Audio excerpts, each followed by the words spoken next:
uma das principais instituições aí da ginecologia e obstetrícia brasileira, né? E, então, fiquei muito feliz mesmo de estar aqui com vocês. É um grande orgulho participar da reunião de vocês. E o tema é bastante desafiador, assim, um tema que até no último Congresso Brasileiro nós ficamos conversando que houveram várias apresentações sobre episiotomia, né? Então, acho que é um tema que está em muita discussão, não só pela questão técnica, mas também pela questão da visão das pacientes em relação ao tema.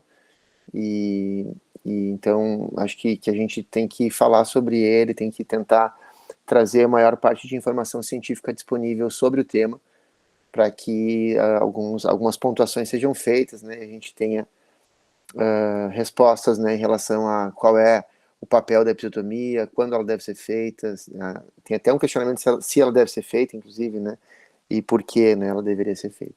Então, são as minhas atuais representações aí, como tu já muito bem colocou. A episiotomia, ela não existia, né, até 1741, ela não fazia parte do arsenal de tratamento das pacientes, né, ou de abordagem, né. E, então ela começou a ser feita em 1741 e até então, obviamente, a taxa era 0%, não haviam, né? 42, na verdade, a primeira, né? E a ideia de ser feita foi por uma tentativa de retirada do bebê com maior velocidade, uma situação em que havia risco fetal. E aí então dispara o nosso pêndulo da episiotomia ao longo do tempo em relação às suas taxas de realização, né, na obstetrícia. Então o tempo impulsionou esse pêndulo da realização, fazendo com que o principal foco, né, da movimentação do percentual seja a ideia de reduzir esforço materno e de causar uma lesão perineal que seja controlada, né, que a gente consiga ver o início e o fim dela, se bem que a gente sabe que não é exatamente assim sempre, né, mas enfim, a ideia, né, na época foi essa, né, de tentar ter uma lesão controlada que pudesse, então, mais facilmente ser suturada. Por óbvio que o percentual de laceração perineal, né, no parto era significativo, né, assim como ainda hoje o é, né, mas a gente sabe que esse percentual ele não abarca assim lesões tão graves, né, em geral são lesões menos graves. Mas enfim, a ideia era essa, reduzir esforço e fazer uma lesão controlada, e o tempo foi empurrando o pêndulo, da onde obviamente ele passou de um ponto de equilíbrio, né, como qualquer pêndulo, né, trazendo taxas bem maior do que seriam provavelmente aquelas que a gente teria necessidade de fato de realizar, né, com esse raciocínio inicial da episiotomia. Então a gente acabou buscando controlar incertezas e dentro dessa ideia que houve lá no final dos anos 70, 80, de medicalização do parto ao máximo possível, tornar o parto um procedimento cirúrgico, né? Muitos centros obstétricos foram construídos dentro de centros cirúrgicos, né? Então, isso por si só já mostra a ideia, né, de tentar fazer do parto um ato mais controlado e tendo alguns princípios semelhantes à de uma cirurgia. Então, certamente isso fez com que o pêndulo passasse, né, do seu ponto de equilíbrio, até que a gente tem, né, e eu faço um pouco parte dessa formação, tenho certeza que tem os colegas aqui que também devem ter passado por uma formação parecida, onde a gente fazia taxas de episiotomia altíssimas, né. Na minha formação específica, as primigestas eram todas fazendo episiotomia, então 100% de episiotomia em primigesta, e nas demais a gente tinha ainda assim um percentual relativamente alto de epísio. Alguns países, como o Reino Unido, Canadá, tinham mais de 50% de episiotomia na sua prática. Na Argentina, a gente tinha 90%, 95% de episiotomia nos partos vaginais. Então, isso é o ambiente hospitalar, né, ao qual foi transportado o parto vaginal. Mas, como qualquer pêndulo, né, ele começou a voltar, né, e o que trouxe ele, né, na tentativa da redução foi o advento da medicina baseada em evidências, né, começaram a se questionar, né, o que de fato era necessário, qual era a evidência que a gente tinha para fazer esse procedimento, que é mórbido, né, que tem morbidez, né, em um percentual tão alto de pacientes, né. Então, o que deveria ter nos levado a procurar a taxa lá no início, né, quando esse nosso pêndulo disparou, que é o conhecimento científico, né, a evidência, né, procurar evidências para que a gente visse quem de fato precisava, foi o que acabou trazendo, no fim das contas, o pêndulo para a redução das taxas de episiotomia, na medicina baseada em evidências, afora toda a questão, né, social e das pacientes mesmo, né, que acabaram, então, também empurrando, né, esse pêndulo percentual para uma situação de equilíbrio e, às vezes, até de menos, talvez, até do que o necessário. Então, as pacientes se recusando, né, vendo como uma violência, como uma lesão, como, enfim. Por óbvio que o motivo inicial, a motivação inicial foi a tentativa de redução de impacto de lesão, né, para aumentar as taxas, né, mas acabou, né, fazendo todo esse grande número de indicações, enfim, de execuções, e isso também trouxe nas pacientes esse questionamento em relação à violência, e aí vários lugares, inclusive, propuseram, ou, né, trouxeram a ideia de que talvez não precisasse ter nenhuma episiotomia na prática obstétrica, né? Então, será que não é 0% o percentual que seria o percentual ideal? E o que a gente vai trazer para esse pêndulo para o equilíbrio, como trazer o pêndulo para o equilíbrio, certamente é o conhecimento científico, né? É a evidência científica que a gente conseguir trazer acerca do tema, né? Por óbvio, né, que algumas coisas não são óbvias, né, como a necessidade de um ambiente acolhedor, recursos para assistência, assistência especializada no parto, isso são, né, obviedades, mas que também precisam ser lembradas e ser ditas. Mas, além disso, a gente também tem que lembrar que as próprias medicações têm que ser pensadas a partir de embasamento científico e apenas em casos de haver necessidade. A gente não tem esse número exato do X%, de quanto é esse X%, mas eu vou tentar, durante a apresentação, refletir em relação a essas taxas e como a gente pode ter uma ideia melhor em relação a quais são as evidências em relação a esse tema. Então, por mais que a ideia fosse redução de trauma, né, e redução de consequências do parto vaginal, a gente, ao longo do tempo, foi vendo estudos mostrando, né, que os grupos que não faziam episiotomia tinham menos lesões ou menos consequências do parto vaginal do que os grupos que faziam episiotomia. Então, essa é só uma ilustração aqui desse estudo de 21, né, que mostrava que o risco de incontinência urinária, por exemplo, pós-parto, era maior nas pacientes que faziam episiotomia em comparação com aquelas que não faziam episiotomia. Mas certamente esse talvez não seja a melhor maneira de procurar essa evidência, porque eu estou vendo pessoas que já fizeram e não estou levando em consideração qual foi a indicação que elas fizeram a episiotomia, né, ao ingressar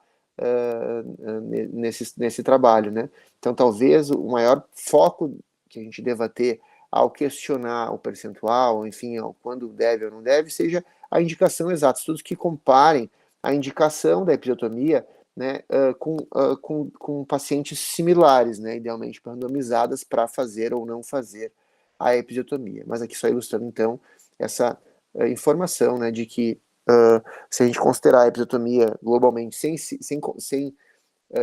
estar levando em consideração estudos randomizados, a gente tem a episiotomia até como um fator de risco para consequências para o assoalho pélvico, né, ilustrado ali pela incontinência urinária nesse slide anterior. E a gente chega no conceito da episiotomia seletiva, né, que seria esses X%, né, que nunca fala exatamente o percentual, mas que é um X%, comparado com a episiotomia de rotina, que foi essa ideia que a gente tinha lá no final dos anos 90, né, em vários serviços, em vários centros de assistência ao parto. E aí a gente tem revisões da Cochrane sobre o assunto, então já mostrando maior robustez, então comparando estudos em que a episiotomia era proposta para todas as pacientes, com aquelas em que era proposta quando havia indicação. E aí a gente tem esse grande mar de incertezas de quais são exatamente as indicações, e que eu vou tentar detalhar mais à frente. E a seletiva nesses estudos se mostrou superior, né, à rotineira, então já trazendo, né, essa informação de que não faz sentido fazer episiotomia em todo mundo, como foi a ideia lá que a gente tinha em algum momento na história. Então a seletiva trouxe menos oscilações posteriores, menos suturas, menos complicações e maior risco de trauma anterior, né, que foi um efeito indesejado, mas que até previsto, né, porque se fizer menos episiotomia, teoricamente tem um pouco mais de chance de ter lesões menores na parede anterior, mas que em geral são lesões pequenas, né, e de fácil sutura. Então, baseado nessas revisões da Cochrane, né, é que a episiotomia seletiva assumiu, então, naquele momento, né, a ideia de ser a prática adequada para assistência ao parto, então a seletiva e não rotineira. Posteriormente, então, buscando a resposta em relação à possibilidade de episiotomia zero, a gente teve alguns outros trabalhos, né, que tentavam, então, randomizar os pacientes, que seria uma maneira ideal de fazer, né? Randomiza os pacientes para fazer uma episiotomia, né? E aí vamos ver qual vai ser o desfecho dessas pacientes posteriormente, né? Mas esses estudos tiveram algumas dificuldades, uma delas, né, foi especificamente da execução de fato da episio zero, né? Então, esses grupos tiveram dificuldade de que naquelas pacientes em que foram sorteadas para cair num grupo de episio zero, acabou que também houve episiotomia nesses grupos por questões de indicação, né, que acabaram interferindo, né, nessas comparações. Então, mesmo aquelas pacientes que tinham caído em grupos que deveriam ter 0% de episiotomia, tiveram um percentual de episiotomia, né, então o que dificulta a comparação, né, dizer se de fato a episio zero é possível e se de fato ela é melhor do que uma episio em taxas baixas lá, né? Não é uma episiotomia em taxas altas, é episiotomia em taxas mais baixas. Então, essa resposta não foi possível. Mas a gente teve outros estudos posteriores que tentaram ver qual é o impacto da redução da episiotomia na proteção do assoalho pélvico. E aí talvez a gente tenha que fazer uma outra reflexão de que muitas vezes os problemas relacionados às lesões do assoalho pélvico no parto, eles vão acontecer tardiamente na vida das pacientes, né? Então, é um pouco mais difícil de fazer um estudo que tenha uma resposta definitiva nesse sentido, porque eu teria que ter randomização no momento inicial e teria que ter um segmento bastante longo para determinar, né, o impacto na vida das pacientes, né, dessas taxas, né, de episiotomias maiores ou menores. Mas uma maneira de tentar trazer essa informação, né, sem acompanhar por tanto tempo, é avaliar as lesões mais graves, são aquelas que se sabe de fato que vão ter um risco muito maior de trazer problemas futuros para essas pacientes. Então, esses estudos, especificamente, né, do grupo da Finlândia e da Suécia, eles avaliaram risco de lesão esfincteriana, né, do esfíncter anal, que são os OASEs, né, e que são aquelas lesões que têm maior morbidade a longo prazo, maior impacto a longo prazo no assoalho pélvico das pacientes e que podem ser vistas já logo ali na hora do parto. Então, eu estou avaliando um desfecho que acontece logo depois do parto, mas que eu sei que tem um impacto ao longo do tempo bastante importante. Então, é uma maneira de não precisar acompanhar essas pacientes por tanto tempo, né, e já ter alguma resposta em relação a esse impacto ao longo do tempo. E esses dois estudos, né, mostraram, então, que a redução da episiotomia acabou tendo um pouco de aumento de lesão esfincteriana.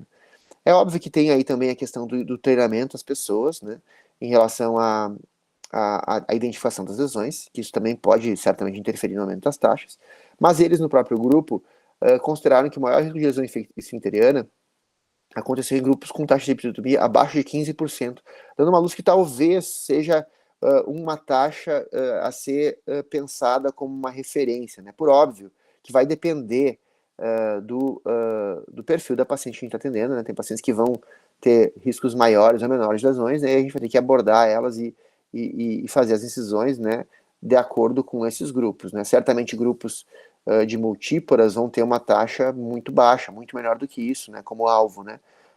E talvez isso esteja reservado mais para grupos que têm maiores riscos, né, de ter lesões esfincterianas. E aí eu acho que talvez o que a gente tenha que discutir, fora de ter um referencial de taxa de episiotomia, é especialmente a indicação, né? E essa indicação com a maior e melhor informação científica disponível, né?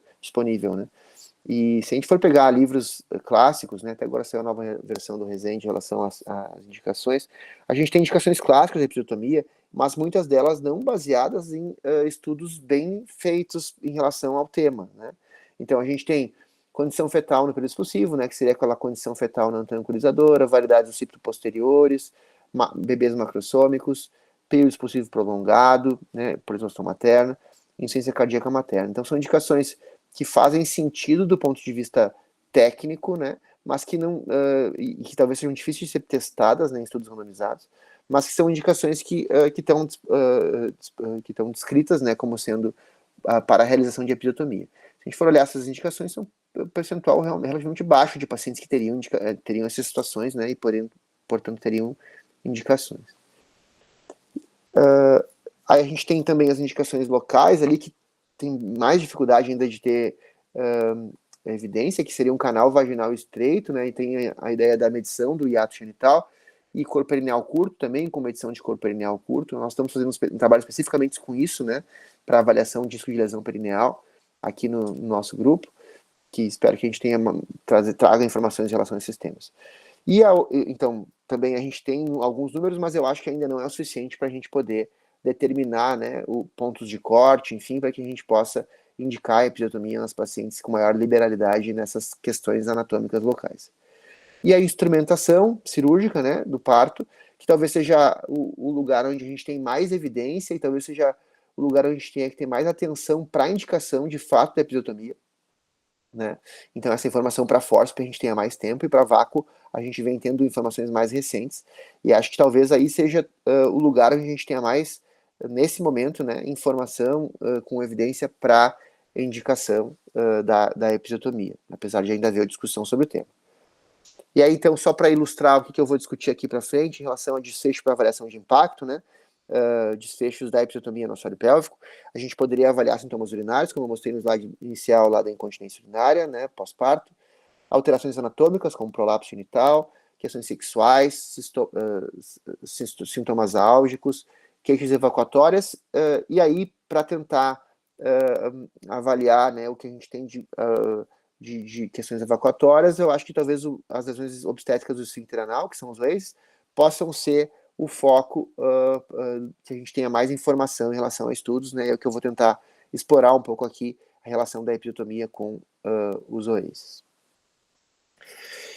E aqui a informação que eu comentei com vocês, que a gente já tinha mais tempo, que a episiotomia na ocorrência da instrumentação reduz a chance de lesão do esfíncter anal, né, não é o estudo ideal em termos de desenho, né, aqui foram 1.709 partos instrumentados, avalia só partos instrumentados, né, e avaliou a presença de OASES, então naquelas que fizeram episiotomia e naquelas que não fizeram episiotomia. Não foram randomizadas para isso, né, mas as pacientes que tiveram episiotomia, né, no seu parto instrumentado tiveram 2% de OASES, né, contra 5,1% naquelas que não fizeram episiotomia. Então isso já mostrava, né, uma luz de que, olha, se vai haver um parto instrumentado, a episiotomia, a princípio, é um fator protetor para lesões severas do esfíncter anal. Então, a episiotomia protege quando realizada em instrumentação com fórceps, é a conclusão desse estudo de 19, né? Mas com um desenho, né, apenas de partos instrumentados. Aqui uma revisão sistemática, né, em relação a epísio versus não epísio em pacientes nulíparas que fizeram fórceps, também mostrando uma proteção, né, um grupo grande de pacientes, estudo do grupo do professor Sultan, mostrando também uma proteção da episiotomia, né, em relação ao trauma perineal severo, né, nessas mulheres que fizeram, então, uso de fórceps, né, e episiotomia média lateral versus aquelas que não fizeram. Então, só reforçando a ideia de que a episiotomia também, né, nesses estudos, também se mostrou protetora de lesões perineais severas. E posteriormente, agora em 24, a gente tem esse estudo que foi randomizado, e talvez o melhor estudo que a gente tem em relação ao tema, do ponto de vista metodológico, né, um estudo que randomizou 716 pacientes nulíparas, né, para fazer epísio ou não. Chama atenção que nesse caso não foi episiotomia média lateral, foi episiotomia lateral, né, que parte do mesmo lugar, ali da fúrcula, às vezes é um pouquinho deslocado da fúrcula, mas tem uma orientação lateral, versus não episiotomia em parto com vácuo, né. Existe uma ideia de que o vácuo tem um menor risco de trauma perineal, pelo fato de não ter, então, a introdução do instrumento intravaginal, né, ele é acoplado diretamente no polo cefálico, mas mesmo no vácuo, né, o estudo mostrou que houve uma redução do risco de lesões de terceiro e quarto grau, que é o que eu falei para vocês que eu estou avaliando mais aqui, por dar uma ideia a longo prazo do impacto do parto no assoalho pélvico. Então, a conclusão deles é que a episiotomia deve ser indicada na instrumentação do parto, né, aqui mostrando o vácuo, mas juntando com informações prévias de trabalhos anteriores também em todas as instrumentações, então também no uso do fórceps. Falar um pouquinho sobre técnica, então, só fechando a ideia inicial de taxa e de indicação, né? A gente fica com a ideia de tentar se fixar ou tentar estar mais atento à indicação do que especificamente a uma taxa, porque tem uma variação maior em relação à taxa, e de que a maior evidência que a gente tem em relação à indicação é para a instrumentação. A realização, então, deve ser realizada a partir de mais hoje de DELI, né? Quando a gente fazia no percentual alto de pacientes, acabava fazendo antes disso, né? Então, isso facilita com que a gente tenha pouco tempo até a expulsão, né? Com o bebê já coroando, né? E quando a via vaginal se torne já inevitável, né? Isso também possibilita que a gente faça uma técnica de uma maneira restritiva nas indicações, além da indicação da instrumentação, quando houver, então, a possibilidade ou a necessidade de realização. A técnica de escolha, então, deve ser, então, lateral ou médio lateral, como está descrito ali na imagem, né, como a marcação vermelha. A incisão, então, houve uma redução no tamanho da incisão em relação ao que era feito previamente, né. A gente fazia grandes incisões na episiotomia, né, e hoje em dia a gente já sabe que não tem necessidade de uma incisão tão grande, né. O ângulo é um objetivo super importante, porque a cada 6 graus de ângulo a gente reduz 50% de laceração, terceiro e quarto grau, então o foco é 60 graus ao suturar, né, e é muito comum a gente ter ângulos inadequados, então o direcionamento da incisão é realmente bem para o lado, né, não para a linha média.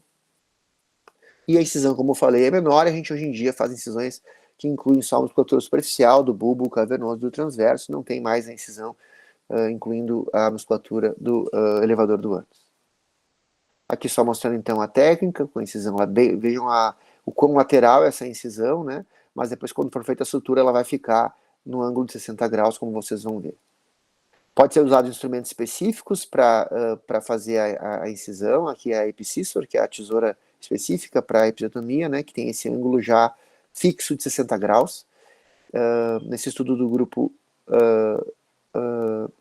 do Van Room, eles mostraram que tem uma diferença entre o uso da tesoura e a mão livre. Então a tesoura teria uma melhor angulação, né, do que mão livre. Então a gente às vezes acha que está fazendo um ângulo correto e acaba fazendo um ângulo fechado quando faz a mão livre. Então reduzindo a chance de grandes lacerações. Em relação à sutura, né, a gente tem a discussão em relação à sessão contínua ou interrompida. As informações falam que a sutura contínua teria um pouco menos de dor, menos necessidade de analgesia, menos necessidade de remoção de fios e menos consumo de materiais. Por óbvio que a sutura só vai ser contínua se a lesão for contínua, não tem como fazer uma sutura contínua de uma lesão que não seja contínua, né? Se houver uma lesão adicional, ela vai ser suturada em separado. Se houver lesão incluída, né, do elevador do ânus, ou eventualmente uma lesão do esfíncter, obviamente que vai ser feita separada, a sutura contínua para lesões contínuas, né, e lesões que não sejam tão profundas, né. E nessas suturas pode ser feito então um único nó, tendo menor dor e maior satisfação das pacientes também a curto prazo. O material usado é super importante essa discussão, porque muitas vezes o material que é enviado para o centro obstétrico é o material que sobra do centro cirúrgico, né? Não sei se aí é assim, mas nos lugares que eu trabalho muitas vezes é assim, ou material de pior qualidade, né? Menor custo, mas é importante a gente ter atenção, né? Que as informações disponíveis dão conta de que poligalactina talvez seja superior, né, ao Catigu, né? O Catigu não deveria ser usado para sutura de laceração perineal, porque perde força têncil muito precocemente, acaba aumentando a chance de deiscências, né, e de problemas relacionados à cicatrização. Especialmente quando a gente fala em sutura contínua, né, o Catigu não deve ser realizado para sutura contínua, né, essa sutura que a gente faz, né, incluindo todas as camadas, porque é um fio que vai abrir antes e vai então aumentar a chance de deiscência. Se a gente for usar poligalactina de absorção rápida, parece ter um menor risco de necessidade de remoção de suturas, o que pode ser interessante para os pacientes, né? E então poligalactina de absorção rápida e poligicaprone são equivalentes para a sutura intradérmica, se caso a gente fosse fazer uma sutura separada intradérmica da vulva na episiotomia. Tem um vídeo aqui, não sei se vai rodar adequadamente, porque ele às vezes fica meio travado, né, na exibição. Mas é um vídeo de uma episografia, uma sutura contínua, Esses vídeos a gente passou no Congresso Brasileiro de Ginecologia e Obstetrícia, agora em Minas Gerais. O pessoal ficou bem curioso com o vídeo. Há um tempo atrás, isso, né, era um vídeo de dia a dia, né, mas hoje em dia tem se feito muito pouco episiotomia. Então o pessoal, enfim, ficou curioso, fez várias perguntas em relação ao vídeo, então eu resolvi trazer para vocês. Acho que tem muito prof aqui na nossa apresentação, né? Acho que vou dar uma empurrada no vídeo, mas é uma sutura contínua, né? Então esse é o primeiro nó da sutura e depois vai ser finalizada, então, com o último nó, então, que vai ser intravaginal, né? Então toda a sutura, eu vou dar uma avançada para a gente não perder tempo aqui. Então será feita a sutura na mucosa, toda ela contínua, não ancorada, certo? Até chegar na região da carúncula imenal, que é onde está aqui agora, o último ponto pré-carúncula. E vai se passar, então, o fio, né, a agulha com o fio, para dentro da própria linha de sutura, para começar a sutura da musculatura superficial. Vejam que é uma, ó, passou para dentro da sutura, tá vendo? Esse ponto não está fechando um lado com o outro, só está sendo passado dentro da sutura. E agora vai seguir a sutura com a musculatura superficial. Vejam que é uma episiotomia não muito profunda, né? E aí, então, vai ser feita uma continuação da sutura, né, com a técnica, então, de sutura contínua.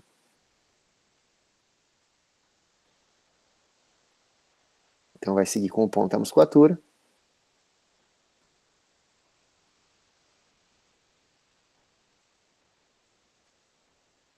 Certo?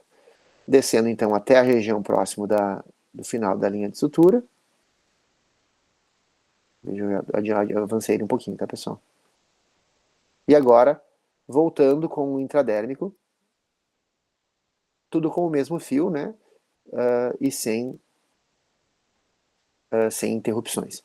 Importante lembrar, né, que se tivesse algum sangramento importante, para a sutura e faz o sangramento desse ponto de sangramento. Se é uma lesão mais profunda, tem que fazer separada pelo do elevador, enfim, obviamente do esfíncter, se tiver também tem que fazer separado, né, toda a técnica de sutura de esfíncter. Então volta com o intradérmico. A gente faz para a esquerda aqui no Rio Grande do Sul, tá? Antes que vocês me perguntaram isso no brasileiro. Por uma questão de escola mesmo, né? Se começou a fazer para a esquerda 100 anos atrás e até hoje se faz para o lado esquerdo. Não tem diferença fazer para a direita e para a esquerda, mas só por uma questão de escola mesmo. Então aqui está finalizando, né? E aí vai passar, ó, vejam, passou o fio de volta para dentro da carúncula imenal. Então a paciente não fica com nenhum fio exposto abaixo da carúncula imenal, né? E aí é feito então o segundo nó, né? Ou um Alferish, né? Já dentro, né, da carúncula imenal. Lá, como a gente está passando lá para dentro, vai dar esse nó lá para dentro da carúncula imenal, nenhum fio exposto, né? Aqui está o nó. Na verdade foi um Alferish, né? Então só o nó inicial do ângulo da sutura da epísio, e agora o Alferish no final, que poderia ser um nó também, né? Poderia fazer uma alça e fazer um nó aqui, né? Mas nesse caso foi feito um Alferish. Como vocês podem ver. E aí, obviamente, no final, então, vai ser feito então, o toque retal para revisão, né? Foi feito antes também, né? Toque vaginal, toque retal. E vai ser feito antes o toque retal para revisão da linha de sutura.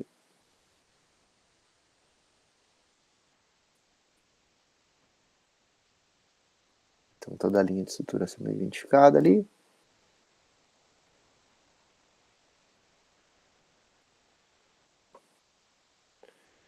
E o toque retal.